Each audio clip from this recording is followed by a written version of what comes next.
السلام علیکم ورحمۃ اللہ۔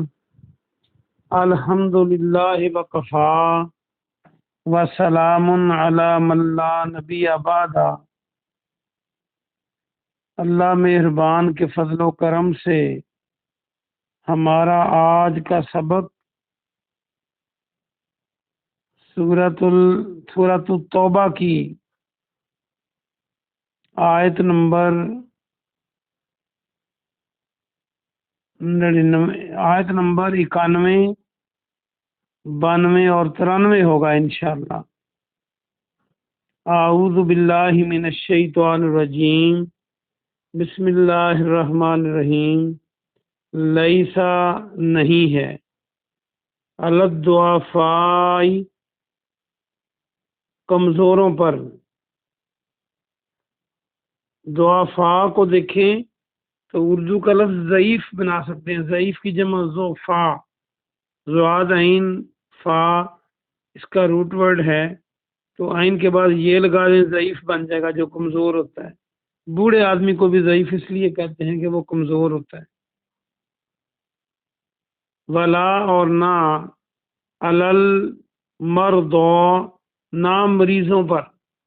یہ جو میم رے ضاد ہے، مرض بھی اس سے بن سکتا ہے اردو کا، اور مریض بھی بن سکتا ہے۔ جس کو مرض لگی وہ مریض ہوتا ہے۔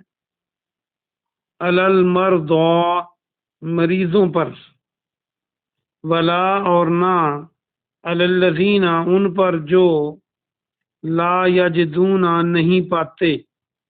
یجدون کو دیکھیں، یا کے معنی وہ، واو نون جمع کی علامت، جیم دال میں نے کئی بار بتایا ہے اس سے وجود بن سکتا ہے اور موجود بن سکتا ہے جیم دال سے۔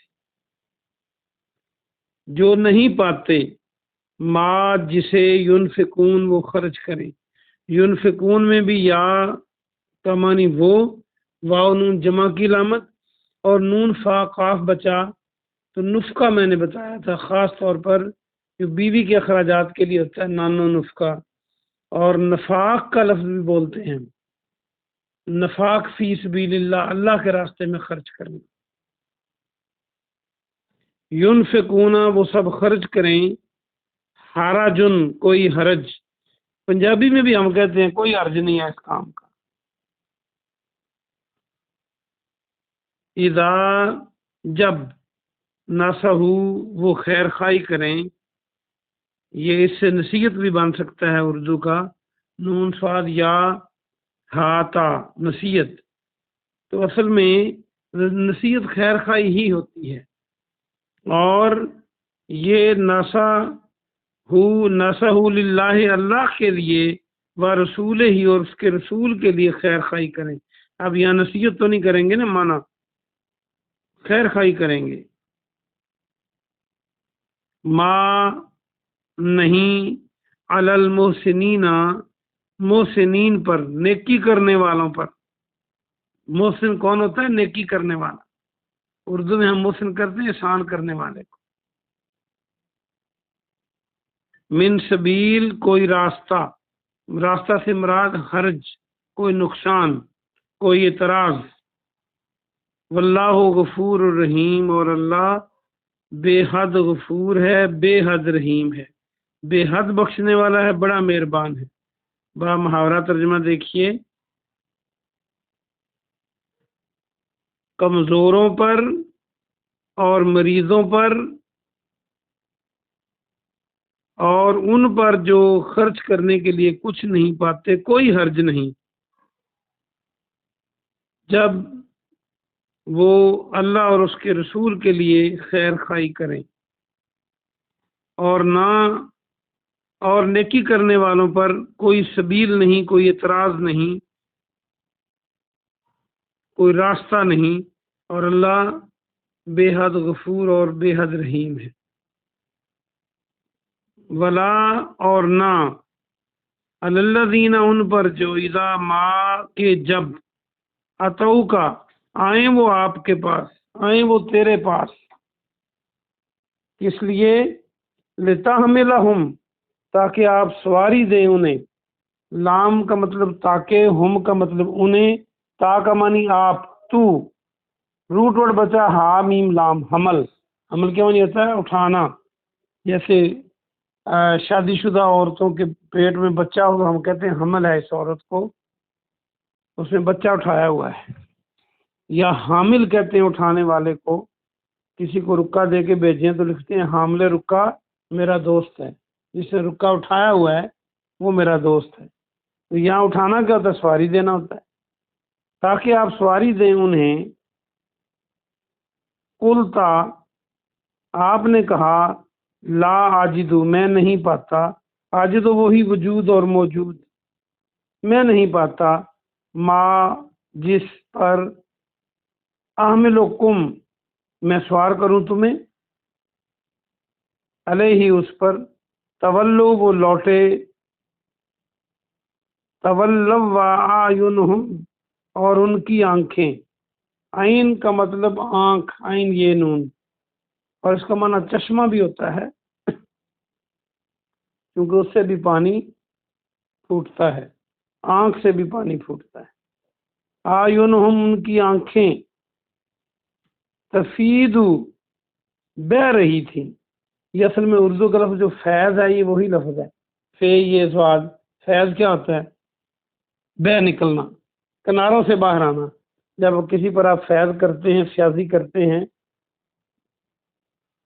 تو یا برکات دیتے ہیں تو وہ کناروں سے باہر آ کر ہی ہوتا ہے سارا کچھ. تفید من الدم آنسوؤں سے، ظالمیم عین آنسو. حزنن غم، یہ آپ نے حزن پڑھا ہوا ہے، حزن کے معنی غم، اردو میں بھی حزن کہتے ہیں. نبی علیہ السلام کا جب چچا ابو طالب اور حضرت خدیجہ جس سال فوت ہوئیں تو تاریخ میں اس کو عام الحزن کہتے ہیں. عام سال کو کہتے ہیں، حزن غم کو کہتے ہیں. اللہ کے نہیں، یجدو وہ سب پاتے، ما ینفقون کہ وہ خرچ کریں. با محاورہ ترجمہ دیکھیے.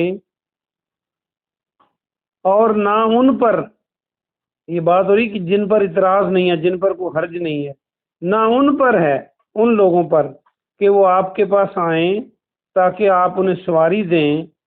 وہ آپ کے پاس آئے اور کہ آپ انہیں سواری دیں، اور آپ نے فرمایا میں نہیں پاتا جس پر میں تمہیں سوار کروں. اس پر وہ لوٹے، ان کی آنکھیں آنسوؤں سے بہہ رہی تھیں اور غم سے. آنسوؤں اور غم سے، آنسوؤں سے یا غم میں بہہ رہی تھیں کہ وہ خرچ کرنے کے لیے کچھ نہیں پاتے. انما در حقیقت، یہ میں نے کئی بار بتایا ہے کہ اس کا معنی بے شک وغیرہ کرنا تھوڑا معنی ہے. بے شک جو، اس کا معنی در حقیقت بس یہی بات ہے. السبیل راستہ، علی الذین ان لوگوں پر ہے، یعنی یہاں راستے سے مراد اعتراض. یستاذنوں کا جو اجازت مانگتے ہیں آپ سے. اذن آپ نے کئی بار پڑھا ہے اسی رکوع میں پیچھے. یستاذن اذن، جو آپ سے اذن مانگتے ہیں، اجازت مانگتے ہیں. وہم اغنیاء، حالانکہ وہ مالدار ہیں، وہ غنی ہیں. ردو وہ راضی ہو گئے. تو اردو کا راضی بنانا ہو تو رے الف زواد چھوٹی یہ لگا دیں تو راضی ہو جائے گا. رضا بھی بن سکتا ہے، رے زواد الف. بین یکون، اس پر کہ وہ ہو جائیں، کانا کون کون، یہ سارے آپ پڑھ چکے. مال خوالف، ما ساتھ، خوالف آپ نے کل بھی پڑھا تھا، پیچھے رہنے والی عورتیں. وہ پیچھے رہنے والی عورتوں کے ساتھ ہو جائیں جو گھروں میں بیٹھی. گھروں کا ترجمہ نہیں ہے، میں نے سمجھانے کے لیے کہا. وتابع اللہ، اور اللہ نے مور لگا دی. تو با عین تبا، طباعت بھی کہتے ہیں جی، چھاپا خانہ ہوتا ہے اور مور لگاتے ہیں پکی لکھائی کو. تو تابع مہر لگانا، سیل لگانا. اسٹیمپ تو اور چیز ہے، سیل اس سے زیادہ بہتر ہے.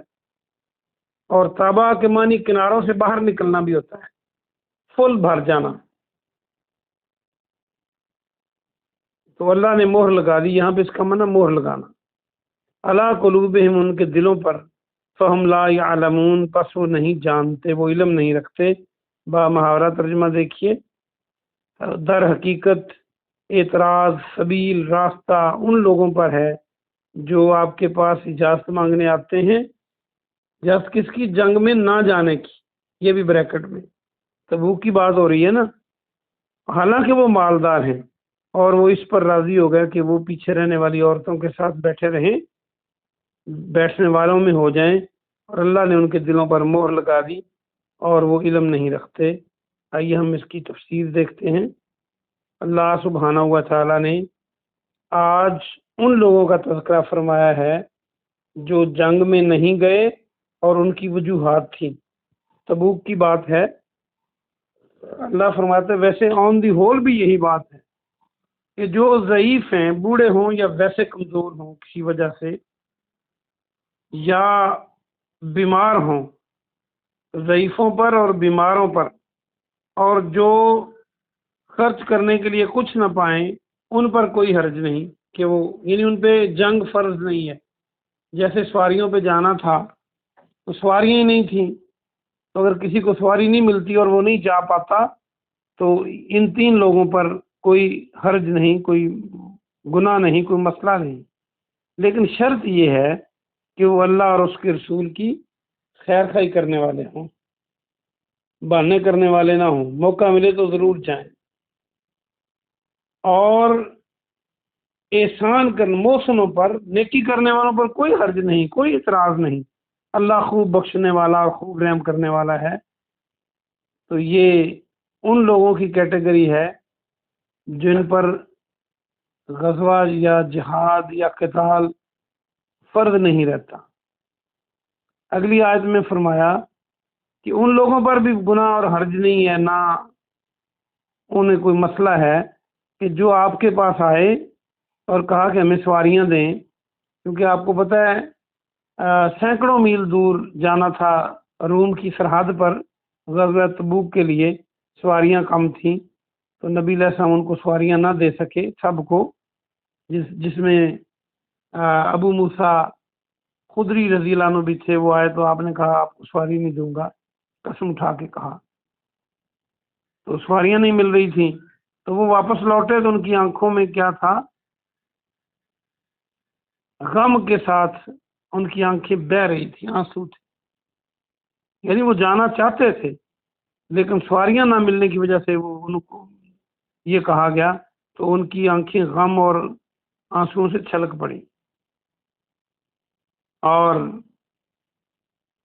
وہ جو خرچ نہیں کر پاتے بیچارے کیا کریں، ان کا دل تو تھا جانے کو۔ ویسے ابو موسیٰ اشعری کو تو اجازت مل گئی تھی، بعد میں 3 اونٹ مل گئے، نبی علیہ السلام نے وہ دے دیے 6 بندوں کو، تو بہرحال اور لوگ موجود تھے جو نہیں جا سکے، اس طرح ان پر بھی گناہ نہیں ہے۔ یہ منافق اور طرح کے لوگ ہیں جو تیسری کیٹیگری بتائی گئی تھی۔ آگے پھر وہ دوبارہ دہرا دیا گیا کہ سبیل تو ان پر ہے، اعتراض تو ان پر ہے، گناہ تو ان پر ہے جو غنی ہونے کے باوجود آپ کے پاس آتے ہیں اور اجازت طلب کرتے ہیں کہ ہم جنگ میں نہ جائیں۔ غنی سے مراد اکیلا مالدار نہیں ہے، یعنی وہ جانے پہ قادر ہیں، جسمانی لحاظ سے بھی اور دوسرے لحاظ سے بھی، اور وہ اس بات پہ راضی رہے کہ پیچھے بیٹھنے والیوں کے ساتھ ہو جائیں، یعنی عورتیں گھروں میں تھی تو وہ بھی گھروں میں رہیں، اور اللہ نے ان کے دلوں پر مہر لگا دی اور وہ علم نہیں رکھتے۔ وہ آ کے جو اجازتیں مانگتے ہیں یہ ان کے لیے نقصان دہ ہے۔ اللہ مہر اس وقت لگاتا ہے جب بار بار ہدایت اللہ دکھائے اور کوئی قبولے نہ اس کو، تو پھر اس کے ڈھیٹ ہونے کی وجہ سے اللہ ان کے دلوں پر مہر لگا دیتا ہے۔ اللہ پاک سے دعا ہے کہ اللہ پاک ہمیں مومنوں کی صف میں رکھے اور منافقین کی صف سے دور رکھے، مشرکین اور کافرین اور یہود و نصارہ کی صفوں سے دور رکھے، ہمیں پکے اور سچے مومن بنائے، آمین۔ سبحان ربک رب العزت عما یصفون وسلام علی المرسلین والحمد للہ رب العالمین۔